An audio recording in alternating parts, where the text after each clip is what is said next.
Satu, niat sih. Karena kalau kita nggak niat ya, kita nggak bakal bersungguh-sungguh menjaga wajah barang siapa yang bersungguh-sungguh maka dia akan berhasil. Dan kita kan harus berpikir dahulu sebelum bertindak apa-apa. Jangan sampai kita tuh ada penyesalan di akhir karena nggak bakal terulang lagi sesuatu yang terjadi. Jadi paling nggak kita tuh harus tetap menerima apapun keputusan kita yang sudah kita ambil tuh. Kemudian sebetulnya saya pengen jadi guru agama sih. Oh, ya. guru agama.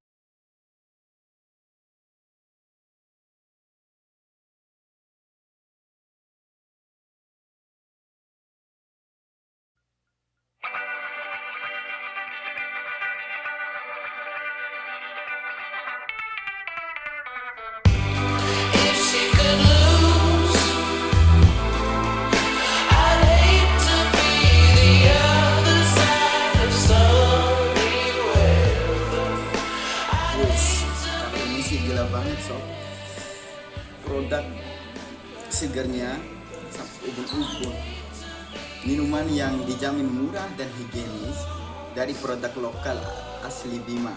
Siapa yang nggak tahu Oita? Pada tahu semua kan? Produk ini adalah inisiasi dari kelompok KKN Setia Bima yang khususnya KKN Oimbo Squad. Jadi dengan desain yang kreatif dan milenial. Oh iya, minuman ini akan launching pada Oktober ini ya. Jadi Oita genggaman anak milenial.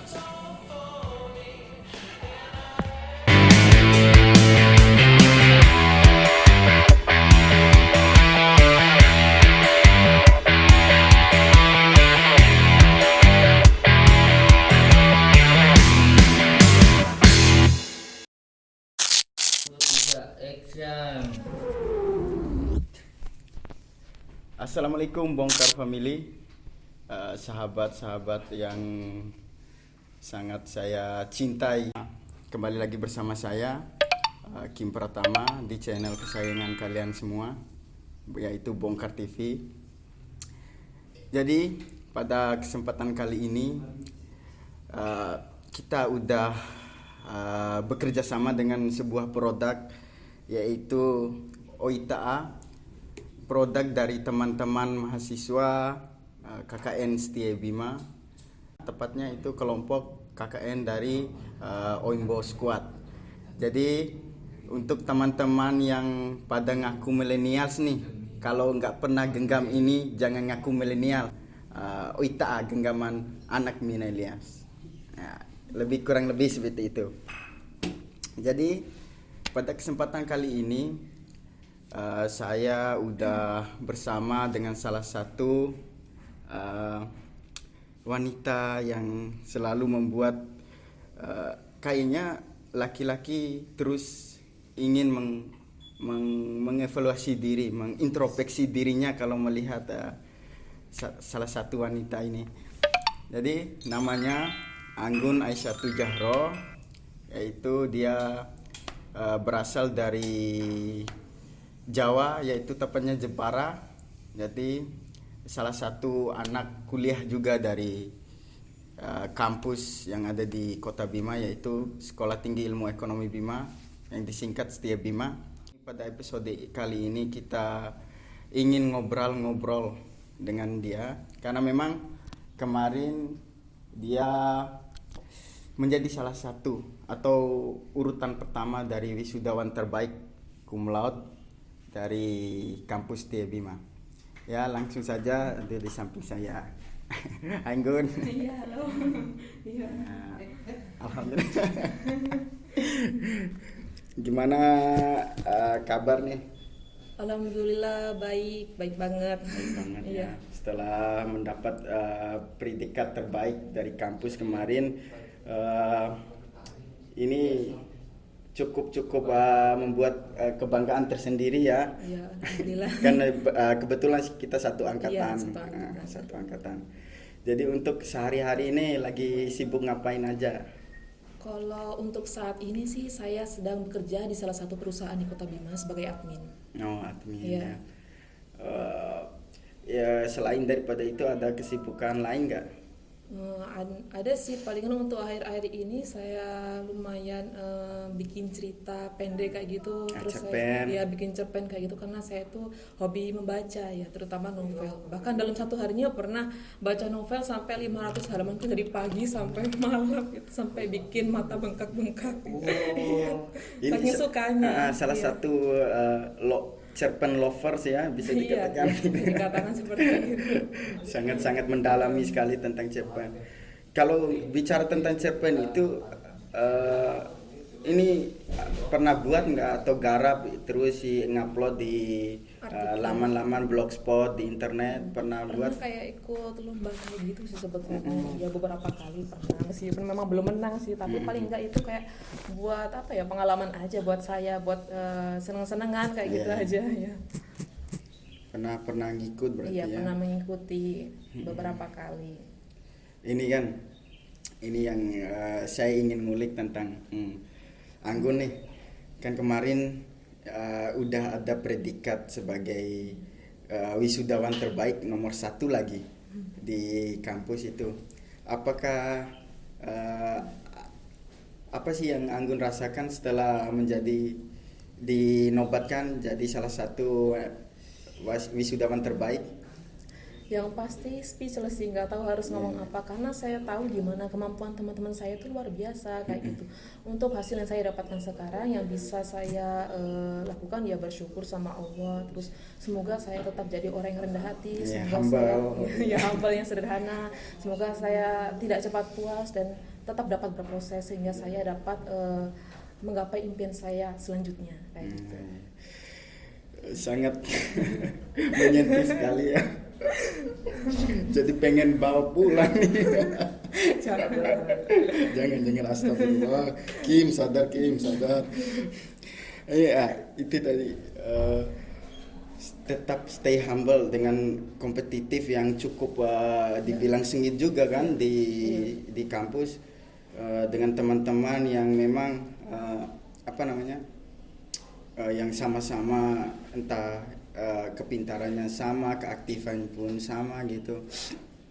Tapi ada cara tersendiri nggak Anggun kalau untuk misalnya nih kan belajar atau cara-cara mempersiapkan diri sebelum mengerjakan tugas, atau kan ada kayak presentasi kecil-kecilan gitu kan kalau diberi tugas di kuliah. Ada cara-cara tersendiri nggak?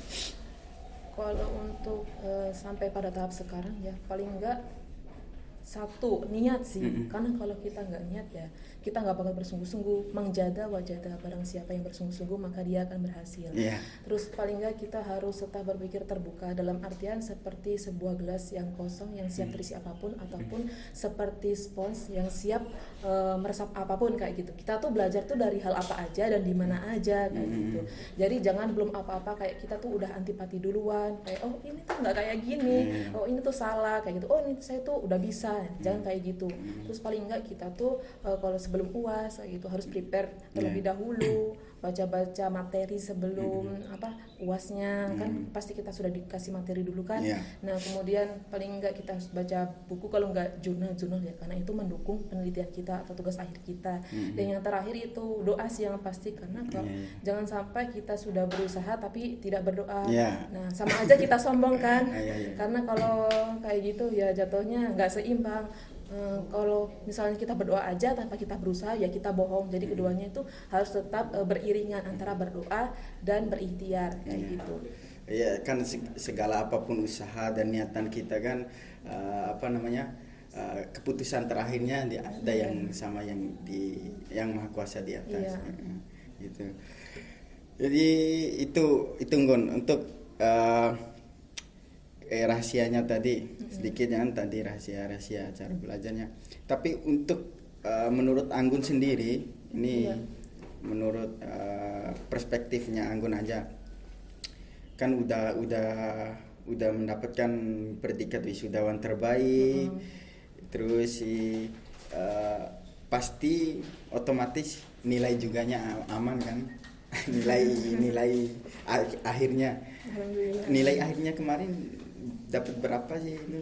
3,89. 3,89. Iya. Itu cukup luar biasa sekali. Kalau teman-teman tanya saya juga kan saya angkat. Jangan, Iya. jangan tanya. Karena so pasti jauh di bawah Anggun. Ini perspektifnya kembali tadi perspektifnya Anggun. Kalau untuk nilai-nilai kayak gitu terus mendapat predikat wisudawan terbaik, apakah iya sih menjanjikan untuk mendapatkan pekerjaan, mendapatkan gawean yang menjanjikan di setelah di luar kampus, setelah lulus dari kampus, apakah menjanjikan Pekerjaan. untuk pekerjaan itu? Kalau menurut perspektif saya sih ya kayak gini sih, tergantung jenis pekerjaan apa yang kita pilih. Misalkan kalau kita mau kerja di sebuah perusahaan atau di sebuah perbankan ya, pasti salah satu nilai itu menjadi standarnya kayak gitu. Tapi bergantung lagi, nggak semua perusahaan itu mematok nilai aja kan. Pasti mungkin ada skill atau kemampuan, terus ada pengalaman. Jadi tergantung perusahaan itu mau memilih seorang calon pekerjanya. Kan nggak cuma nilainya aja kan, bukan poin utamanya kan, pasti ada poin-poin yang lainnya kayak gitu. Hard skill, soft skill, iya, harus dibarengi dengan itu juga, nggak cuma nilai aja sih. Ya, seperti itu ya. Iya, kalau menurut saya sudah gitu. Ya walaupun kan kembali lagi, walaupun nilainya tinggi atau dari universitas mana kan, ujung-ujungnya kalau nggak skill ya mentok-mentok orang dalam. orang dalam kan sulit kan. Apa ini untuk Anggun sendiri nih? Iya. Apa kalau kan ini lagi ada kerja kan? Iya. Kalau dipilih seandainya dipilih nih untuk kerja setelah di dunia kampus, Iya. yang menurut Anggun ini sangat, kalau ini nih saya banget nih kalau kerjaan ini nih, kira-kira kerjaan apa tuh? Dan alasannya untuk milih kerjaan itu kenapa? Sesuai basic saya sebetulnya sih jadi entrepreneur karena saya kan lulusan ekonomi ya.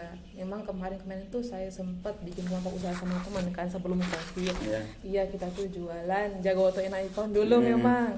Pokoknya teman-teman yang pernah ketemu sama saya sama teman-teman waktu jualan itu ya itu saya kayak gitu salah satunya karena kita kan kelompok waktu itu. Kemudian sebetulnya saya pengen jadi guru agama sih. Guru agama. Iya, guru agama karena mulia.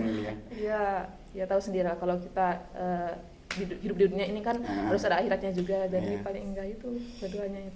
Balance antara 50-50 iya, lah, tapi kuliahnya- 50-50. Iya, tapi kuliahnya jurusan ekonomi. Berarti Jadi paling entrepreneur ya salah iya, satunya. Salah satunya itu. Kalau kemarin tuh basic disiplin konsentrasinya di bidang keuangan ya Nggu? Iya, manajemen keuangan. Manajemen keuangan. Jadi setelah melewati semua masa pembelajaran, masa perkuliahan kemarin, keuangan atau konsentrasi keuangan itu kan biasanya banyak nih orang yang setelah memilih terus setelah menjalani nih kayaknya bukan konsentrasi passion yang saya mau nih. Iya. Bukan konsentrasi. Kalau Anggun sendiri itu tepat atau gimana tentang konsentrasinya? Awalnya justru saya pengennya konsentrasi pemasaran awalnya, tapi belum tahu apa-apa sih. Tapi setelah itu kan pasti ada kayak permulaan kita diajari terlebih dahulu di semester 1-2, terus saya memutuskan sih untuk memilih keuangan karena memang ya suka sih hitung-hitungan, suka akuntansi kayak gitu. Ya. Ya, ada memang dari awalnya ada Ya, basic suka, hitungan ya. gitu ya. Jadi ngomongin hitungan nih kan biasanya sangat-sangat yang disiplin ilmu yang cukup rumit ya kalau dibilang karena berhitung karena akan bergelut dengan angka, bergelut dengan audit laporan-laporan gitu yang cukup membuat Stres. Stres. Ngomongin stres. Pernah stres nggak sih ketemu kalau kan ini kalau perspektifnya saya pribadi ini cukup rumit sih kalau bicara tentang angka-angka gitu. Mulai dari awal SMA memang nggak ada basicnya di angka. Apakah kalau Anggun sendiri tuh pernah boring nggak sih sama angka-angka atau hitungan gitu sampai stres? Pasti pernah sih, tapi kalau saya sendiri tuh justru misalnya kalau kita ngerjain sesuatu tapi salah, itu keingintahuan itu semakin tinggi. Gimana sih caranya kayak buat menyelesaikan ini? Pasti tuh kayak cari tahu, malahan pengen benar-benar tahu itu jawabannya yang benar tuh kayak gimana, kayak gitu. Bukan cuma ya udah saya stres, saya capek, udah ngelepas semuanya kayak gitu. Iya, justru kadang ya pengen tahu lebih dalam kayak gitu, malahan lebih tertantang lagi ya. Tertantang lagi. Meskipun memang kadang ada stresnya, masih wajar sih, namanya manusia. Karena lebih tertantang akhirnya ini cukup bagus untuk dijalani, karena harus kalau nggak salah nih menurut saya kan ada misalnya kita hitungan nih, kita dikasih tugas dicontohin nih kayak gini cara ngerjainnya, tapi pas waktu waktu pemberian tugasnya kita dituntut untuk mencari cara baru untuk menyelesaikan ini nih. Benar nggak sih? Iya sih, bener. Memang sering-sering kayak gitu sih. Memang itu juga kadang tuh sulit juga sih. Tapi paling nggak kita kan sekarang di era digital ya, paling nggak cari tahu lah, banyak juga kok. Selain buku-buku juga kan bisa lihat dari Google misalnya. Banyak aplikasi-aplikasi yang bisa menambahkan pengetahuan, paling nggak kan kayak gitu. Biasanya kalau saya nggak tahu kayak gitu caranya, saya lihat di YouTube biasanya. Iya. Cara-cara penyelesaian tugas. Kan udah banyak kan, nggak kebingungan. Ngomongin lanjut lagi ke masalah tadi nih, wisudawan terbaik. Jadi kan kalau menurut saya pribadi ya kan itu kan sangat-sangat tidak mudah untuk mendapatkan gelar atau pencapaian wisudawan terbaik. Butuh proses, butuh kerja keras, usaha yang nggak main-main, maksudnya usaha yang serius. Jadi untuk Anggun sendiri ketika melewati proses pembelajaran perkuliahan selama 4 tahun kemarin, ada nggak sih orang-orang yang menjadi motivasi, yang menjadi pendorong Anggun, terus yang selalu ngingetin untuk semangat di saat Anggun lagi down tentang masalah perkuliahannya? Siapa sosok di balik itu? Atau sosok siapa? Ya pasti orang tua sih yang benar-benar kasih nasihat, nggak pernah capek kayak gitu kan. Pasti kalau telepon tuh ngasih tahu apapun kayak gitu. Kalau kita lagi down juga pasti yang hubungi orang tua kayak gitu, karena mereka benar-benar memberi dukungan banget terhadap saya. Ya paling utama memang orang tua sih, motivasi terbesar saya untuk tetap bekerja keras, beratnya kayak gitu, untuk tetap semangat. Struggle. Orang tua ya.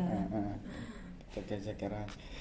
Selain orang tua ada nggak sih kayak misalnya teman-teman kampus atau kan itu kalau kita bilang internalnya kita keluarga atau paman atau masih tataran keluarga. Kalau yang di luar eksternalnya, yang di luarnya ada teman-teman atau gimana? Ada nggak? Kalau saya sendiri terinspirasi ya sama novel. Oh, novel. Saya suka sosok Nafisa Khaila Akbar. Gitu. Pokoknya ada bacaan yang saya pernah baca itu sosok Nafisa Khaila Akbar yang orangnya cerdas. Selain cerdas dia juga taat agama. Pokoknya keren banget lah buat dicontoh kan. Apa sih ada quote-quote atau pesan-pesan kecil gitu nggak sih yang ditulis sehingga Anggun nih suka sama siapa tadi? Nafisa Khaila Akbar. Nafisa Khaila Akbar. Lebih ke kehidupannya sih, banyak banget cobaan yang dia lalui kayak gitu. Dan sebetulnya sedikit ada beberapa hampir mirip mungkin ya dari pengalaman saya kayak gitu. Makanya saya bisa terinspirasi sama sosok itu. Kayak gitu. Dia sosoknya mau di dalam dimanapun dia berada tuh Iya. selalu Sabarnya luar biasa gitu. selalu apa namanya, sosok yang memang jadi motivasi serta inspirasi banyak orang. Iya. Ini kan Anggun kan berasal dari Jawa nih, Jawa. Terus pastilah kan banyak apa namanya, universitas serta perguruan tinggi yang memang mungkin lebih berkualitas, lebih unggul di sana. Jawa apa sih? Jawa Tengah. Jawa Tengah, Jepara ya. Di Jepara, Jawa Tengah. Banyak yang lebih unggul dan lebih berkualitas. Kenapa sih sehingga akhirnya memilih kota terpencil yang mempunyai kampus sebagai labuan untuk mengecap Menimba ilmu ilmu. pendidikan, ya, menimba ilmu. Kenapa? Kalau untuk saya sendiri ya kayak gini, saya mikirnya dulu setiap orang itu kan memiliki jalan yang berbeda dalam mencapai usahanya, mencapai kesuksesannya kayak gitu kan. Jadi memang dulu sempat saya pernah daftar SBMPTN, tetapi dalam pelaksanaannya saya udah take off ke Bima. Jadi saya harus memilih di antara kedua pilihan tersebut. Itu. Dan saya pikirannya dulu saya kayak gini, saya tuh nggak mau menjadi seperti bunga yang nampak cantik dan anggun ketika mekar, namun ketika tersentuh dia akan layu.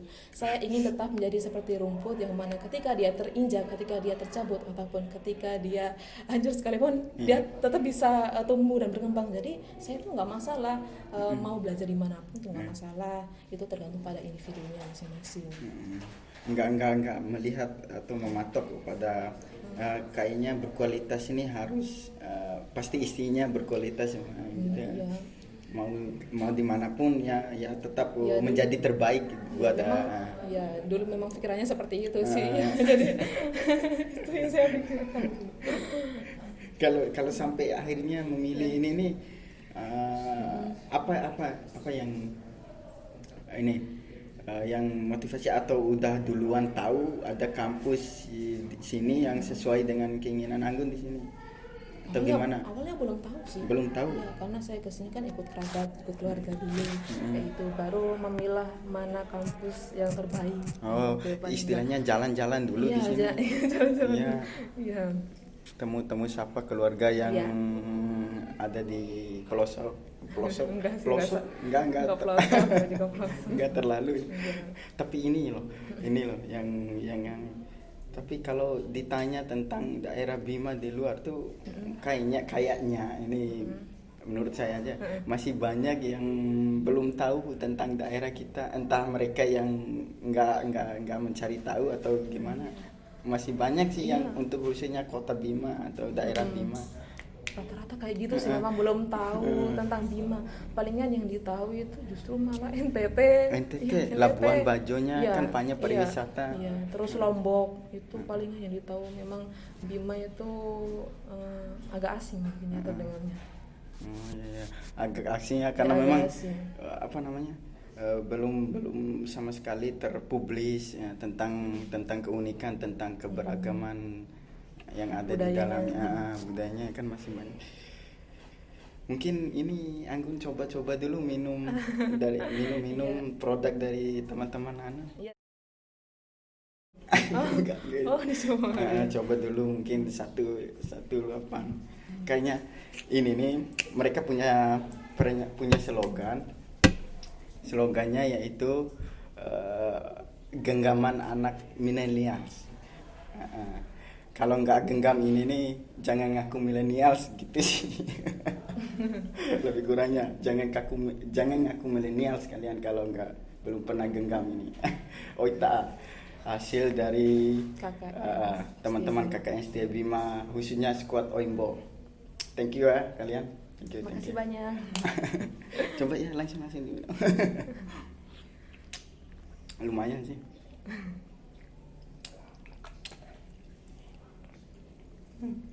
Gimana rasanya?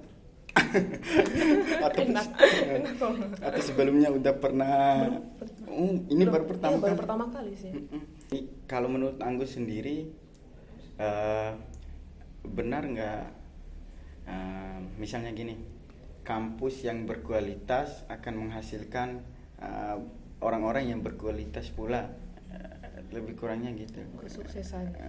Nggak orang-orang yang dihasilkan gitu kan itu kan yang sekarang yang lagi di genjot-genjotnya para apa namanya universitas atau sekolah tinggi itu sedang mempromosikan branding dari kampus mereka masing-masing, bahwa hasil-hasil atau alumni dari sini nih berkualitas.